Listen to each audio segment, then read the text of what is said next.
Namaste. Impact of the new economic measures on fiscal ties between India and between the Union and states in India. केंद्र तथा राज्यों के बीच वित्तीय व राजकोषीय संबंधों की व्याख्या भारत संविधान के भाग 12 के अध्याय 1 में की गई है। संघ तथा राज्यों के मध्य वित्तीय संसाधनों का विभाजन किया गया है। भारतीय संविधान में यह विभाजन 1935 के अधिनियम में किए गए विभाजन पर आधारित है।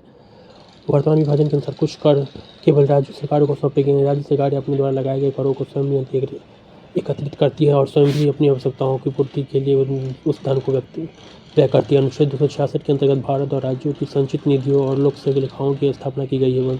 संविधान के अनुच्छेद 273, 275 एवं 282 के अंतर्गत राज्यों को 3 प्रकार से सहायता अनुदान प्रदान किए जाते हैं। अनुच्छेद 286 के अनुसार संघ और राज्यों के बीच करों के शुद्ध आगमों के वितरण, राज्यों के बीच ऐसी आगमों के आवंटन, भारत की संचित निधि में से राज्यों के राजस्व में सहायता अनुदान को शामिल करने वाले सिद्धांतों, राज्यों में पंचायतों नगर पालिकाओं के संसाधनों की पूर्ति के लिए किए गए किसी राज्य की संचित निधि के आवश्यक उपायों आदि के बारे में वित्त आयोग सर्वप्रथम राज्य सरकार को पत्र लिखकर उनसे आगामी 5 वर्षों के में उनके सामान्य राजस्व और राजस्व से प्राप्त आय के आंकलन देने को कहता है। आंकलनों के प्राप्त होने पर इनकी विश्वसनीयता की जांच करने और आवश्यक स्पष्टीकरण के लिए राज्यों के संबंधित अधिकारियों के साथ विचार विमर्श करने इत्यादि हेतु की ही वित्त आयोग का गठन किया गया है। पिछले 5 दशकों में तकरीबन सभी वित्त आयोगों की अनुशंसाएं केंद्र सरकार ने स्वीकार किया। इन आयोगों ने निरंतर राज्य सरकारों की वित्तीय परेशानियों को समझते हुए राजस्व का हिस्सा बढ़ाने की सिफारिश की है। 80वां संविधान संशोधन अधिनियम 200 के माध्यम से संघ व राज्यों के मध्य किए जाने वाला राजस्व वितरण में परिवर्तन किया गया है। इस संशोधन में यह कभी कहा गया है कि संघ सूची में निर्दिष्ट सभी कर और शुल्कों का विभाजन संघ और राज्यों के बीच होगा। सहकारी संघवाद को मजबूत बनाने के लिए नीति आयोग की स्थापना की गई है। FRBM अधिनियम गठित NKC आयोग की सिफारिशों की वजह से केंद्र व राज्यों के राजकोषीय संबंधी भी प्रभावित हुए। इस आयोग का सुझाव है कि एक ऐसी राजकोषीय परिषद की स्थापना की जानी चाहिए जो राजकोषीय पूर्वानुमान के साथ साथ निगरानी वाली भूमिका भी अदा कर सके। हाल के वर्षों में कई ऐसे सुझाव दिए गए जिनके कारण संघ व राज्यों के मध्य वित्तीय संघवाद को मजबूती मिली है। IV रेड्डी की अध्यक्षता वाले 14वें वित्त आयोग ने अपनी रिपोर्ट में केंद्रीय राजस्व में राज्यों की हिस्सेदारी को 35% से बढ़ाकर 42% करने का सुझाव दिया है, जिसे केंद्र सरकार द्वारा स्वीकार कर लिया गया है। इससे केंद्र से राज्यों की ओर फंडों का भी बिना शर्त अंतरण रहेगा और सभी प्रकार का अंतरण 45% स्तर पर पहुंचने की संभावना है। इससे फिस्कल स्पेस क्रिएट होगा और राज्यों की वित्तीय स्थिति बेहतर होगी। बिना शर्त साधनों की उपलब्धता बढ़ने से राज्यों की वित्तीय सहायता भी बढ़ेगी। 2015-16 में राज्यों को 50% से अधिक राजस्व अंतरिम हुआ। निश्चय ही केंद्रीय राजस्व में राज्यों की हिस्सेदारी में वृद्धि के साथ केंद्र के लिए संसाधनों की उपलब्धता प्रभावित होगी।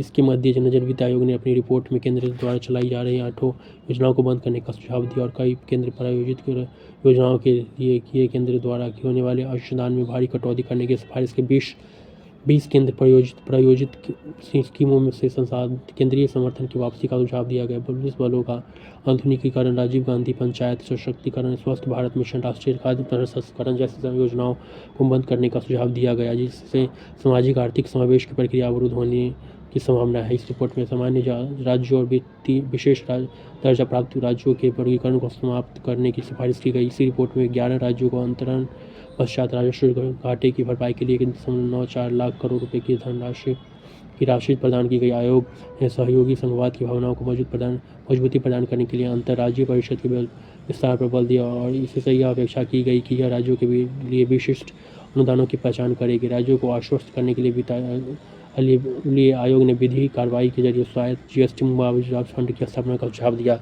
इसने पहले 3 वर्षों के दौरान 100%, चौथे वर्ष के दौरान 75% और 5वें वर्ष में तकरीबन 50% का मुआवजा दिए जाने का सुझाव दिया।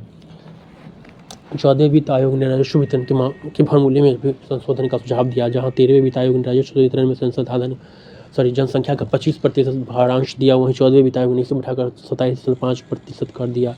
13वें वित्त आयोग ने 1973 की जनसंख्या के राजस्व वितरण का आधार बनाया, जबकि 14वें वित्त आयोग ने 17.5% भारांश 1971 की जनसंख्या को तथा 10% 1911 की जनसंख्या को दिया। इसका फायदा उत्तर प्रदेश, बिहार सहित उन राज्यों को मिलेगा जहाँ की जनसंख्या अधिक है और जहाँ 1971 से 2011 के बीच जनसंख्या वृद्धि दर भी अन्य राज्यों के मुकाबले अधिक रही है। 13वें वित्त आयोग ने क्षेत्रफल को 10% भारांश दिया, जबकि 14वें वित्त आयोग ने 15% भारांश। इसका फायदा उन राज्यों को होगा जो बड़े आकार वाले हैं। 13वें वित्त आयोग ने राजकोषीय अनुशासन को 17.5% भारांश दिया, लेकिन 14वें वित्त आयोग ने राजकोषीय अनुशासन की जगह वन क्षेत्रों के विस्तार को 7.5 भारांश दिया, जो सतत विकास के प्रति उसकी अग्रहशीलता को प्रदर्शित करती है। इसका लाभ आंध्र प्रदेश, छत्तीसगढ़, मध्य प्रदेश, कर्नाटक तथा जम्मू कश्मीर जैसे राज्यों को मिलेगा।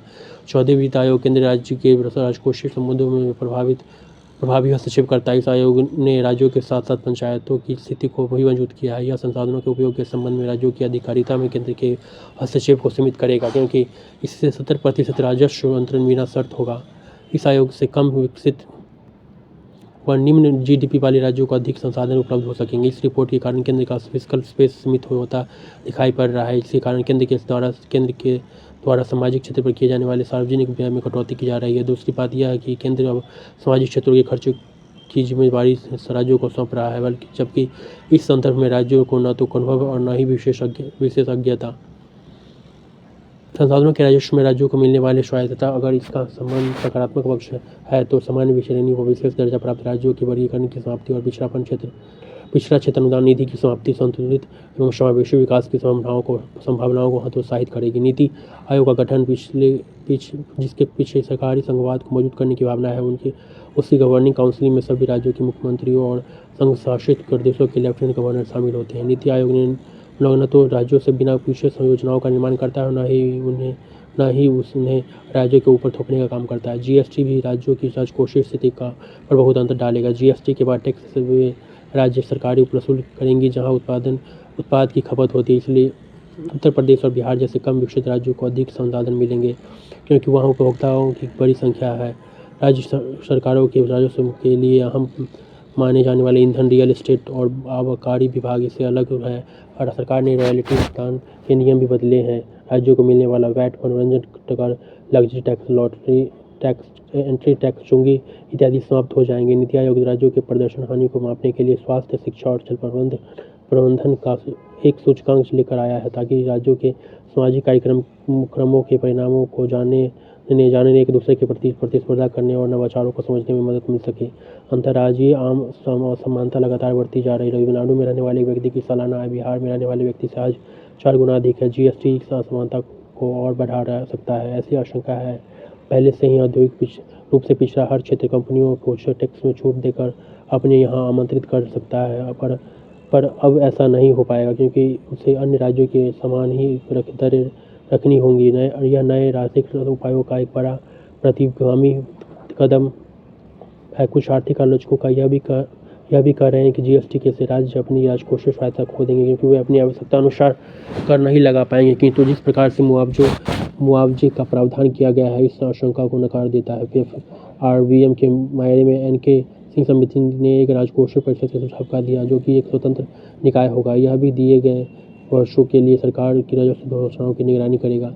इससे राजकोषीय नीतियों में राज्यों की स्थिति और भी मजबूत होगी, क्योंकि खर्च माफी और इस तरह की लोकप्रिय योजनाओं का भार अब केंद्र के ऊपर डालने की परंपरा धीरे धीरे खत्म हो रही है।